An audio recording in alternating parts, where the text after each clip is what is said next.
How's everyone doing today? Welcome back to the GSMC Chip Shot Football Podcast, brought to you by the GSMC Sports Network. I'm your host, Manny Mardiege, on a Wednesday here today, January 15th, getting closer to the start of the next round of the playoffs. But since we got kind of like a break period here in between the week where I don't want to talk too quickly about the playoffs, just kind of to get it out of the way, I thought I'd bring up some other topics that are playoff related, but just not technically talking about the games directly. So we're going to be talking about the teams that lost in the wild card round and how they can improve in 2025. There is a couple of rematches in this round of the playoffs as well. So with two teams being very familiar with each other, we're going to point out one thing that each team can do to get the upper hand over a very familiar opponent, and touching on more of the Cowboys head coaching search and the Vikings quarterback situation as well. That is coming up on today's show and much more, so make sure to stick around for all of that on today's episode. But before we get started, I'd like to remind you guys, if you guys want to get involved with the show through a question, a comment, any opinion you'd like to share during the live show, please don't hesitate to do so. Any input and insight you guys give and add to the show really does exactly that. It adds to it, it adds a different perspective, and it just makes the show a lot more interactive and a lot more interesting, I feel like. So if you want to make it absolutely sure that your message stands out and gets featured on any of the live shows, there's an easy way to do that for you guys, just by using the new Super Chat feature. Just click the $sign at the bottom of the chat box and send in your Super Chat.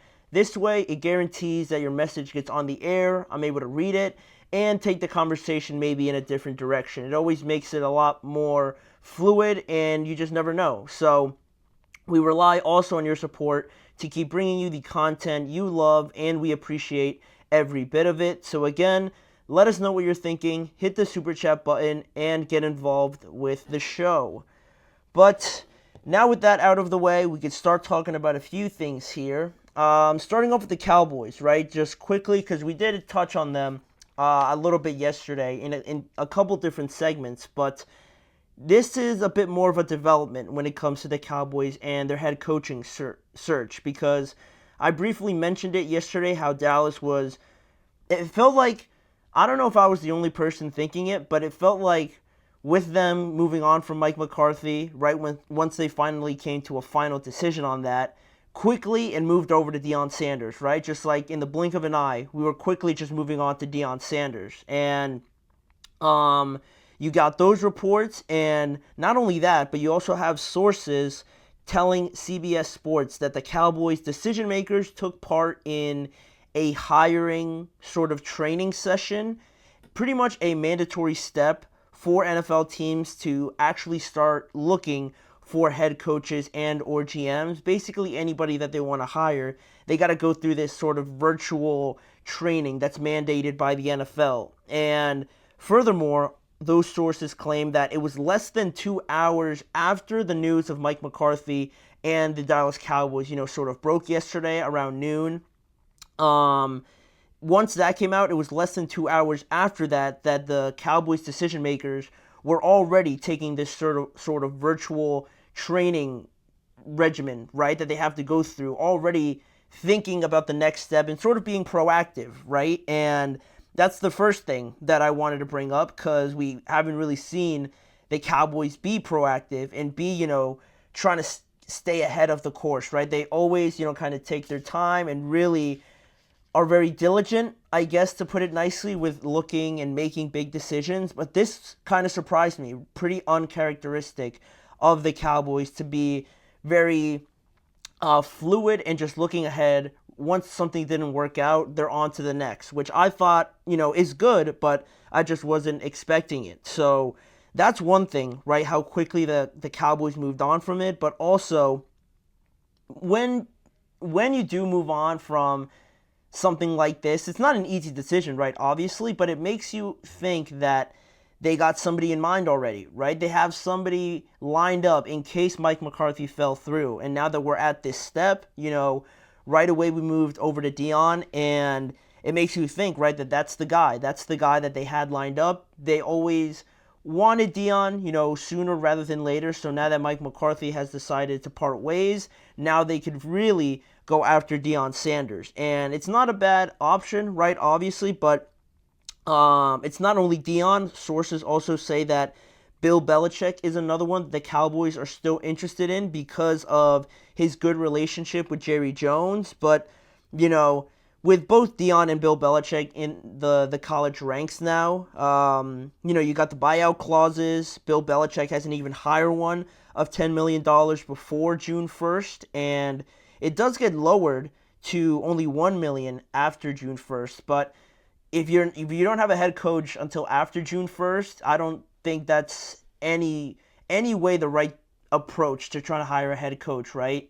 By the time June 1st rolls around, we're talking about, mini camp and things like that. There's no way that's even an option. So his buyout clause is even higher than Deion's at $8 million. If they want to hire them, they got to pay that to the university. So it's not only the money, obviously, but if Dion and Jerry are going to have some issues like we sort of assumed in yesterday's segment, you can only imagine Bill and Jerry are going to have at least the same amount, if not more, because Bill has been famously known to be the general manager and the head coach and really have his finger on the pulse of everything that's going on in New England. So that's exactly what Jerry Jones does. So that if the money wasn't going to be an issue, that was certainly going to be something that I just couldn't really see through. So that's kind of where I was held up there with Dion and Bill Belichick, being connected to this spot. So maybe there's other candidates, right, that the Cowboys are after.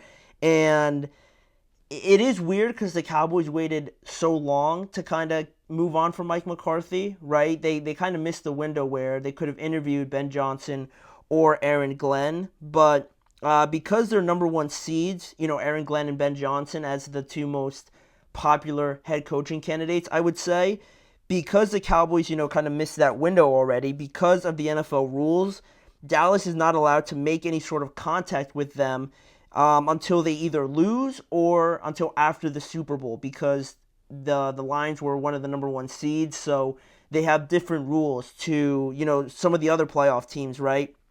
Some of the other playoff teams, if they want to interview some of their, coaching staff, they got to wait until 3 days after the wild card win or 3 days after the wild card loss, so they get a sense of, giving them a little bit of time, to do other things, right, because they're still playing, right? So that's another thing I kind of tossed around, but it still didn't really, move me too much, other than maybe some reports about Robert Saleh I think I heard of. There's not really been much on them pursuing like a Ben Johnson or Aaron Glenn or Joe Brady or Todd Monken, right? Some of the coordinators that are still playing, there's not been really much of that. So I kind of moved away from that. If it's not any of them, and if it's not going to be Dion or Bill Belichick, because I just don't believe that it will, then, who are they after? Why are they moving so quickly, to kind of move on and look for their next head coach, right? It seems like a rhetorical question because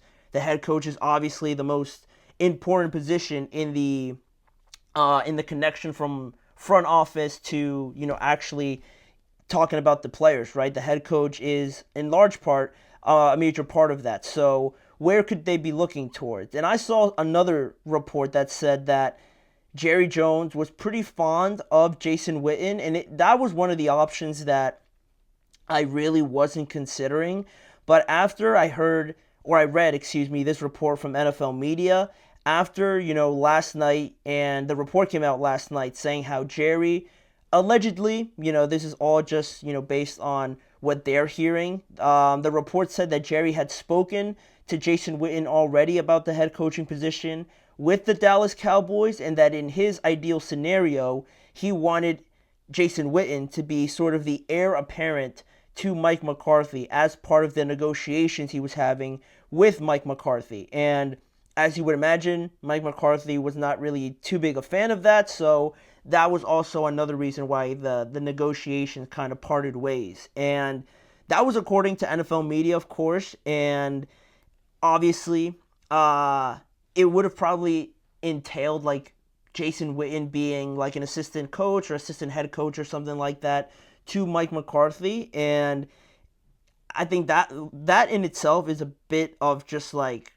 ridiculousness from Jerry Jones if that was to be the case. But it feels like they just could be acting fast because for whatever reason, Jerry might have his eye on Jason Witten, maybe more than people are led on to believe. And like I said, it wasn't an option that I really thought was really being considered as a serious candidate. But I mean, you look at the other options and they kind of don't line up with how the Cowboys are moving recently, right? Because one of them is Bill Belichick, and you'd either have to pay that money or you're going to have to wait until after June 1st, which is not going to happen. And then you don't really hear about the interviews with anybody else. They don't have anything else lined up, and there's no reports or reported interest in anybody else. So if that's not the case, the obvious ones are really off the table, it might seem like right now, then